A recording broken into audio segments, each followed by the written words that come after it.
Did you know you can still get home sale contingencies accepted? Brian Blouch from our team will explain next. You're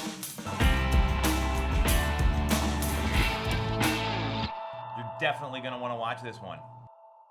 We know how incredible the market's been, how seller favored that negotiations have gone, and how things have been going just the past 18, 19 months. It's all over the news.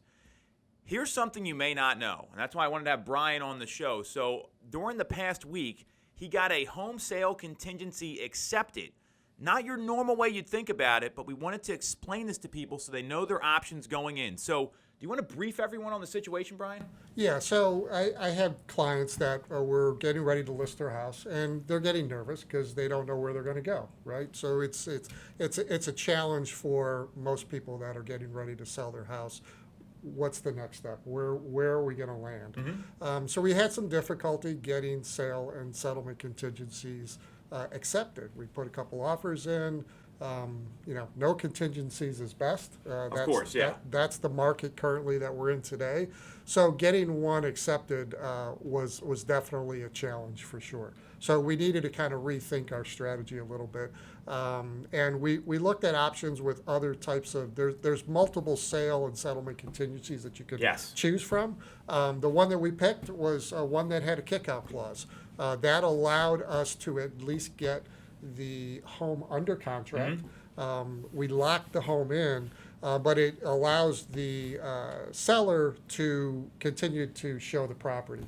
But they categorize it as a active under contract listing, which technically agents are really not showing those properties anyways. Because they don't look at the comments. It's like that's usually what happens. This is a smart play on your part. Yes. Keep going. So the key here is to take it one step at a time. First, get the home under contract, and then we're going to figure out the rest later. So that was our in to be able to get it locked up. The seller was willing to work with us on the sale and contingency, but with that kick-out clause, what it allows us to have the opportunity, if somebody were to come in and put an offer down, they have to run it past us first.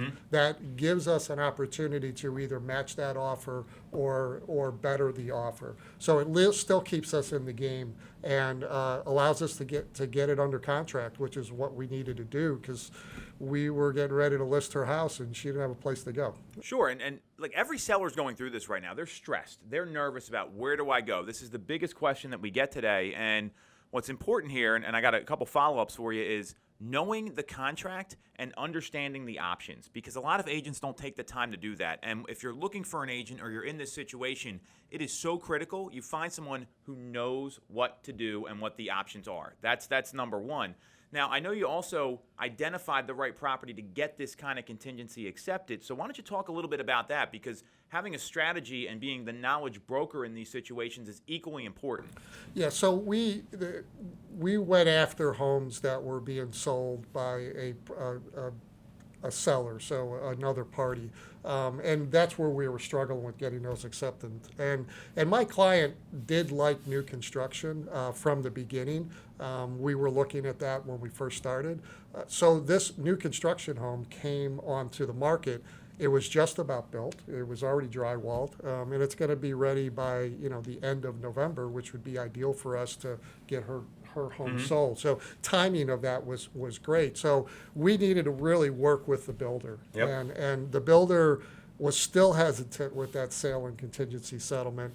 They didn't want the deal to fall through and then have to carry that home throughout the spring and then sell it in the spring, which you need to understand both sides of the negotiation. So the more you understand their side, the easier it is to get it under contract. So they understood the kick-out clause. They gave them that option to their protection, so to speak, right? And so it worked for both sides. And the new construction homes, we didn't have competition. There wasn't multiple offers at that stage of the game. It had been on the market for 30 days. We weren't in a competitive situation. We went in at asking price, got it on our terms, and it was successful. So it can happen. That's the point. You had a strategy, though. You had a game plan. You knew the indicators and the stats to look for. It was on the market more than 7 or 8 days. It was on the market about 30. It's a builder, so obviously that's a little different than an end user who's maybe in the same situation, has to go find another home. So, and you knew the contracts. The other thing I want to hit on here is the timing of all this, because this happened pretty fast. Because it happened fast in terms of you got the home, and then her home was ready to get on the market, meaning your client, your seller. Talk a little bit about that, because that probably played into it, that it was a quick turn time for that particular seller accepting the contingency. Yeah, you talk about the ducks lining up. Yeah. We looked at the new construction home on a Wednesday night. We got in there late because we saw the opportunity. We wanted to jump on it and get in there quickly.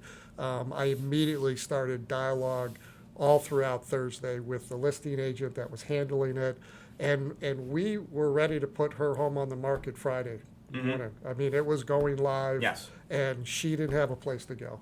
So making sure that the dialogue was there, that the listing agent understood that I have a strong buyer. I made sure that she saw the home that we were selling. I gave her the comps of the home we were selling. Gave her all the data she needed, pictures, and just reinforced the fact that we're going to do everything in our power to get this home sold quickly. So home went on the market on a Friday. We had offers coming in the first day. By Saturday, we locked up the new construction home, and that was in the morning, and by Saturday evening, early Sunday, we locked up her home. And it all happened literally within, days of each other. And this is because Brian's an agent that has a plan. He knows the market. He did his research. Listen to all the data you shared with your client there. That's so critical. So if you're a consumer going through this, here's what I know. And these are my takeaways from this. And correct me if I'm wrong. One, find someone who knows the agreement of sale and knows the documents and the process in Pennsylvania. Understand how contractually all that's going to work. Two, know how to identify properties where this might be a possibility, because not every home is selling in 5 days with multiple offers right now. We've seen inventory jump up. We've seen rates, kind of dance around a little bit, and the demand is still frothy, not as frothy as it was in April or May. And third, time it and get ready to get your home on the market, because that domino needs to fall no matter what. If your client was 30 days out from selling her home, I don't know if that agreement gets accepted. That's just the reality here, is that he got her prepped and ready to go. So that's what you need from your agent. And if you're in this situation, this is a great opportunity to ask them all those questions that Brian just went through. And if they don't know the answer, you might need to find somebody else. Yeah, and every step along the way, if you're telling a potential seller that your home is getting ready to hit the market, your odds are now less than 30% you're going to get that accepted. When you tell them it's on the market, your odds go up. When you tell them you have it under contract, now those odds continue to go up, 100%. that you're going to get the deal done on the new home. So it is scary for most people, but you have to jump in and simultaneously look for a house and sell your house.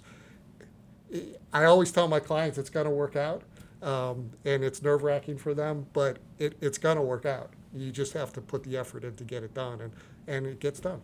Well, and that's why it's so critical to find an agent, if you're out there, no matter where you're watching this, that knows the contracts, knows the market, knows the indicators, and has a plan in place. And if you find that, you can make things work. And keep an open mind, but make sure you hire a professional like Brian. Anything else you want to add here for anyone watching? Well, just understand, too, a good agent does have that knowledge of contracts, and the agent that I was working with the new construction had no idea what that sale and settlement contingency was with the kickout clause. So I needed to educate them, Great point. which allowed us to really connect and get the deal done. So it is critical that they know what the contracts are all about. Love it, love it. So if you're thinking or need a home sale contingency, that's the playbook right here. We got Brian's info all up on the video here in case you need it. Thanks for watching. We'll be back next week. You're